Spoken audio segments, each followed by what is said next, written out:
Thanks for having me, Crossbeam. It's awesome to see new friends in the audience, current partners, former colleagues that are now partners. And just like Sean mentioned, one of the most essential parts about partnerships are the people.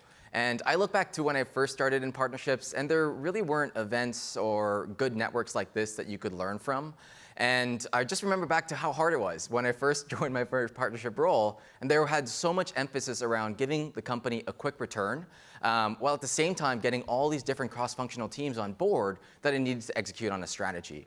So what I want to spend some time today talking about is how you can actually get cross-functional teams on board and at the same time maximize your partnership data to help you drive revenue and retention across your company. And before we can actually jump into that, what we first need to talk a little bit more about is the right partner data that you need. And also, obviously, there's a lot of different types of partners that are going to be good partners and bad partners. And this is going to be dependent on your situation. But when it comes to selecting the right partners, some things I like to tell people to consider are your most popular integrations. These are things that people want, they use every single day, but they need to be balanced with things like a partner's desire to work with you. You might have an amazing integration, but as a partner manager, if your partner is not willing to work with you, it can be really difficult to move the ball. And also a partner's ability to scale their data strategy with you over time. While manual spreadsheets might be easy to work with and start out with at the beginning, boy, can it get really tough to actually scale a program across an entire sales team when you don't have the right data and the partner that's willing to work with you on that to make it a possibility. But one of the things I recognize is obviously, we just heard Barbara's awesome talk about the importance of data and automation, but you shouldn't let that hold you back from starting simple. I always find that partnership teams get really caught up on, oh man, how am I going to make this entire data model fit into my CRM? And while that's extremely important to get there over time from scale, don't shy away from starting manually with some spreadsheets, some MNDAs, and especially if your partner has a PRM already today, like Crossbeam, you might even be able to use a free version where you can upload your spreadsheets, so you don't have to worry about all the data security issues that come along. And like I mentioned, you can always grow and mature into a PRM as your strategy matures as well. And when it comes to choosing the right partner data for your strategy, I always find that it's a nice balance between what is listed here in terms of the most valuable, but also the easiest way to start.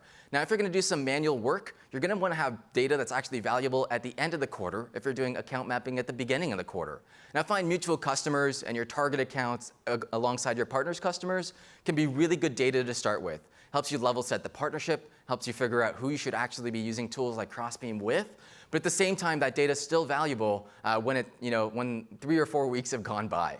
The other two really valuable, I would say, pieces of data that you want to use in your data strategy are your open opportunities against a partner's customers and mutual open opportunities. These are so key later on in the sales cycle, but obviously you don't want to be working an opportunity where you have open ops, but that's from a report last quarter. And so now that opportunity is dead or maybe missing, and it's really hard to actually work with a partner to execute on these. So definitely you can start out with stuff that's a little bit more manual, easy to start with, data that can stay fresh for longer, and you can start to incorporate more sophisticated strategies with data that can be more current and needs to be current as your strategy matures as well.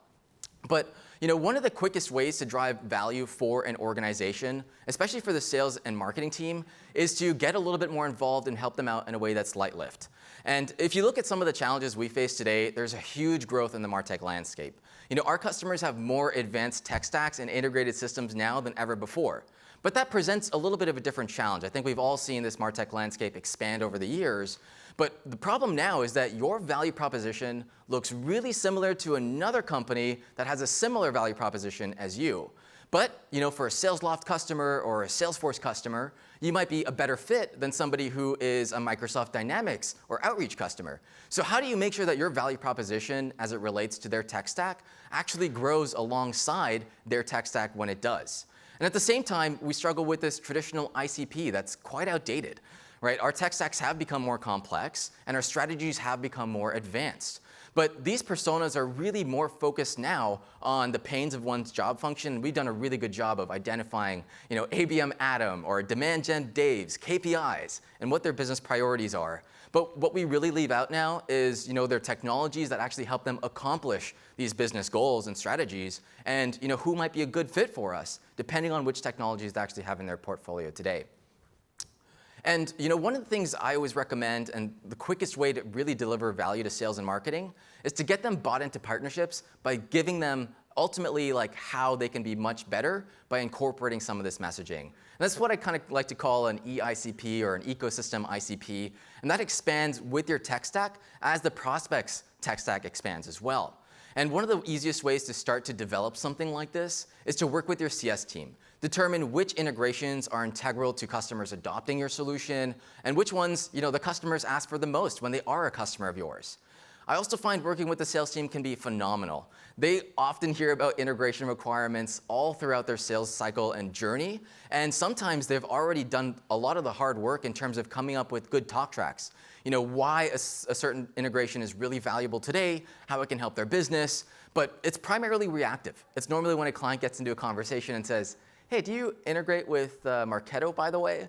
Right? And so rather than your AEs and your sellers being really proactive with telling them about how their overall tech stack can be influenced and better, they actually wait for the customer to ask these questions towards them. But eventually you want to move on to data. You want to actually start to use data like your overlaps with your mutual customers alongside a partner. And this is, while internal feedback can be really good for qualitative feedback, this is your best quantitative data to help give directions in terms of who should I work with to account map right at the beginning, and which of these partners might be a good fit of mine. Now, data is super important, but at the same time, what you might find is something what I found, which is probably something obvious for a lot of you. 90% of our customers probably have a CRM or marketing automation platform. 60% have a CRM, a marketing automation platform, and some sales acceleration tool of some kind, like a SalesLoft or an Outreach. But the ones with the highest close rates, the highest propensities to buy, the ones that do our customer stories, they use like a CRM, a marketing automation platform, they have a sales acceleration platform, and they have an ABM and account data platform as well. So you can tell along this journey that these tech stacks have gotten more sophisticated, and so have their strategies. And what this EICP is supposed to do is represent how your value proposition expands as these tech systems get added to a customer or a prospect's tech stack. And that really allows you to shift from being reactive and waiting for a customer to ask you, and using this data to arm your sellers to actually be proactive in starting the conversation around how you can actually benefit them and differentiate yourself from the competition. Ultimately, what you're doing is you're doing the hard work for the prospect. They're probably going to evaluate you and a competitor, and they might struggle to figure out, well, now I need to integrate this tool into my system. How is that actually going to work? These are questions that prospects ask themselves every single day when they look at new technology.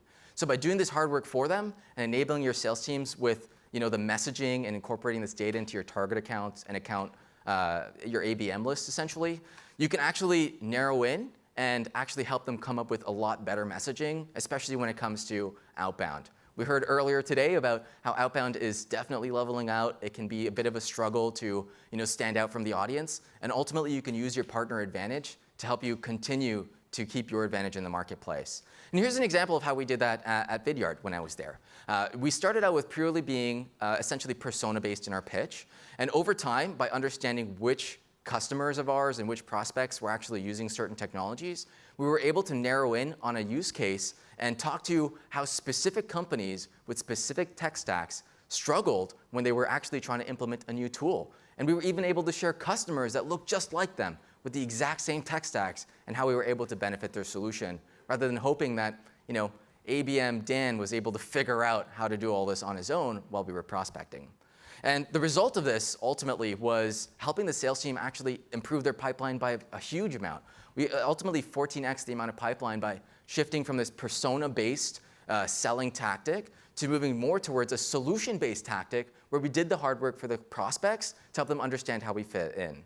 And ultimately, what you're getting is about a 20% increase in response rates because they can relate to it better. Like I mentioned, we're doing the hard work for the prospects. But in the tech stack, it's not only just this EICP that's relevant in your outbound pitch. It makes a huge difference as well throughout the sales cycle. Today, 80% of enterprise business leaders say data integration is critical to their ongoing operations.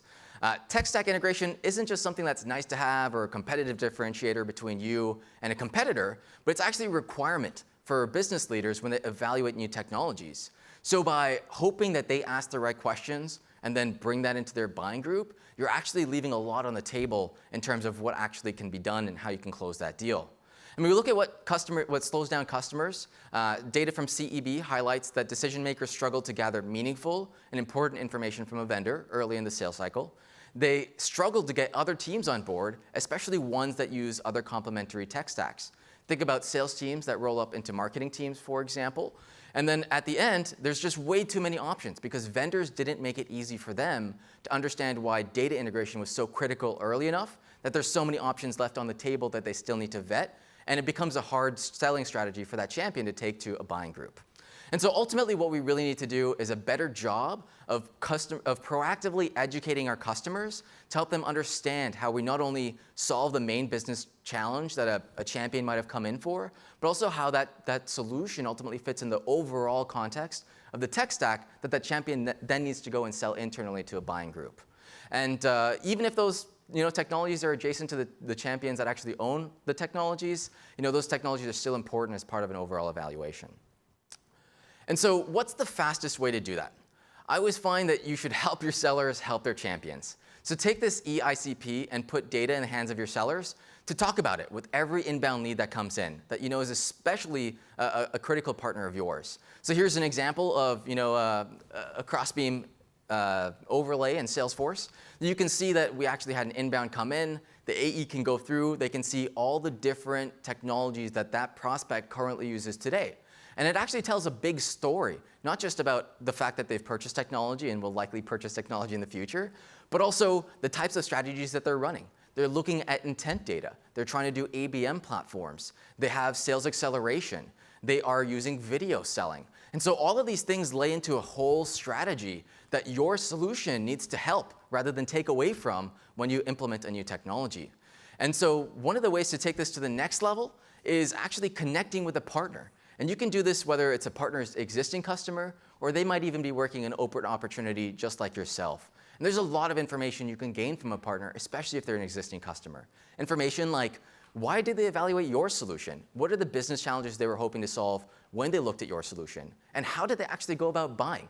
You might have different champions, and especially in large organizations, it's hard for a champion to learn how to purchase technology for the first time.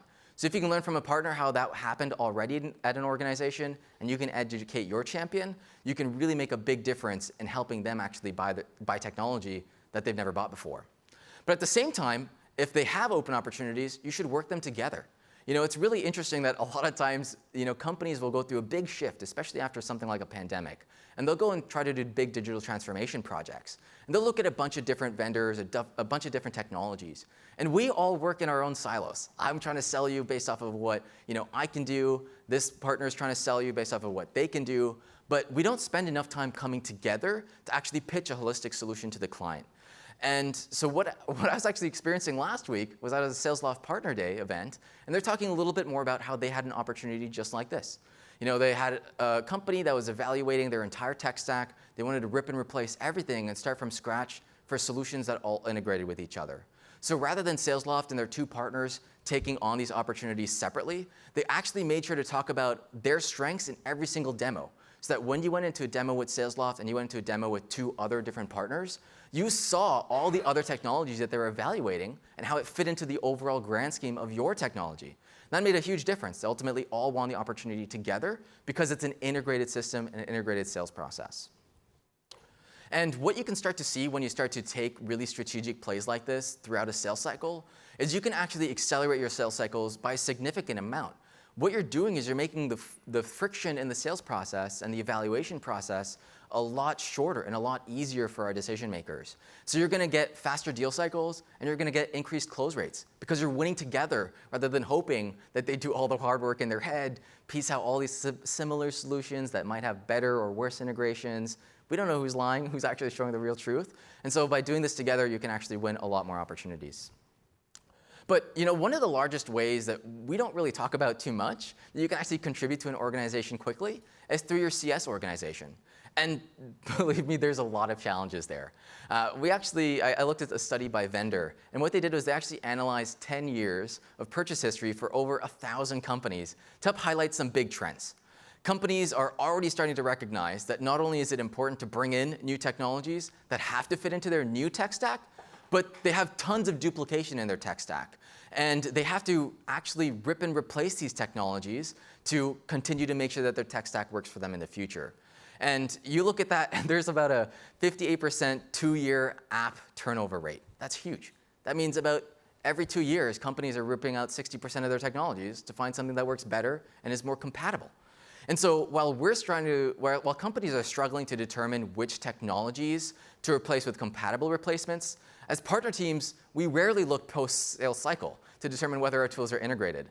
You can just look at the data here, right, that Crossbeam put together in the report last year, where integration adoption rarely is ever a KPI for quite a few of us. And that tends to be very post-sales cycle. And so while we know integrations help stickiness, a lot of us know that. We're going to see a lot of this data later today, as well as in some of the presentations. We just don't do a whole lot about it.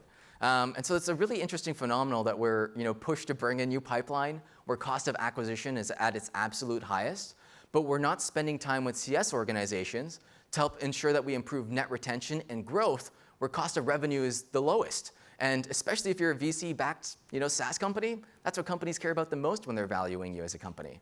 And so that's one of the areas where in the long run for your partnership, while it might not be a KPI, and it isn't certainly for quite a few of us, can actually help your partnership in the long run. Because by getting CS on board, eventually your partners are going to come back to you and say, hey, can you make an introduction to your customer? And if CS isn't on board, you're really going to start to put a lot of roadblocks in place to actually get that mutual beneficial relationship of a partnership going. So this is one of the easy ways to get CS on board, and I want to chat through some of them.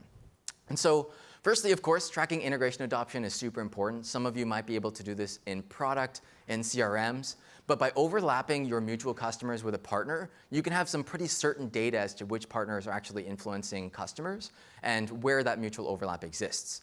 You can also help your CS team meet the CSMs at other organizations where you both support that customer to make sure that you have both a successful integration and a joint support strategy for an account.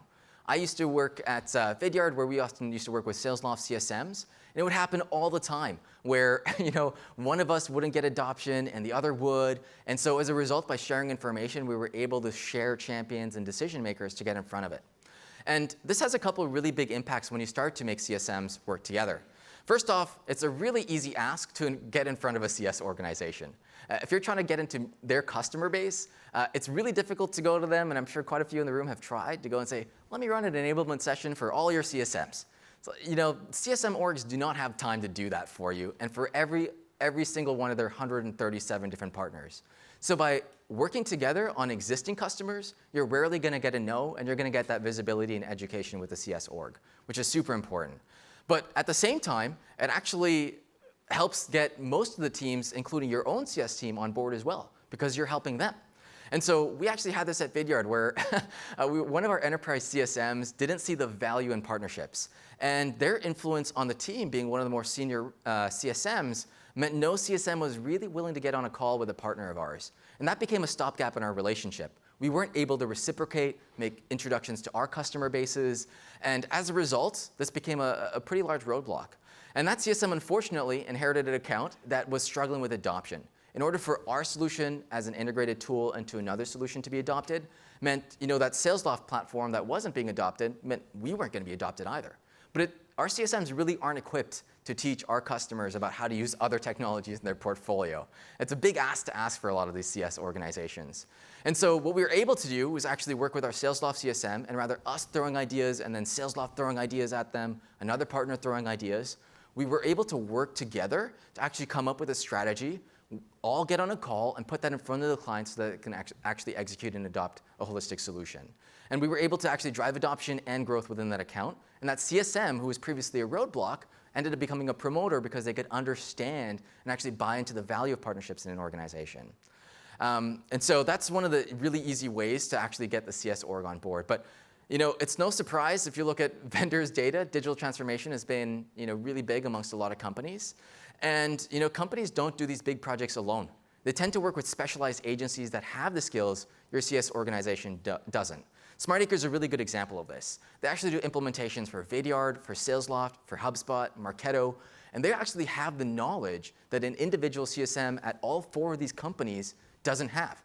They might already be working with a company that might be evaluating your technology, or you might need their help down the line to actually implement the technology as well in a really lean way. And so you can actually work with agency partners that have this specialized skill. You can make sure that these agency partners down the line build that specialized skill. And ultimately, what that leads to is filling a gap in the CS organization that we take on a huge cost internally for. And so you can actually get a 20% increase in retention by working together with tech partners to support customers, but at the same time get a third of a lower cost to actually service clients. Because agencies, like we heard earlier today, they're willing to take on that cost of supporting a client because their services costs can oftentimes be 5x if in the Salesforce ecosystem, 5x the cost of your technology. What we recently learned is even if you're in the SalesLoft ecosystem, you're getting about a 9x return. So you don't have to actually resource that internally. You can actually outsource that to an agency that can do a better job. So those are some of the strategies that we worked on. Hopefully you enjoyed the talk. Happy to take any questions outside the room, but hope you guys have a great rest of the conference.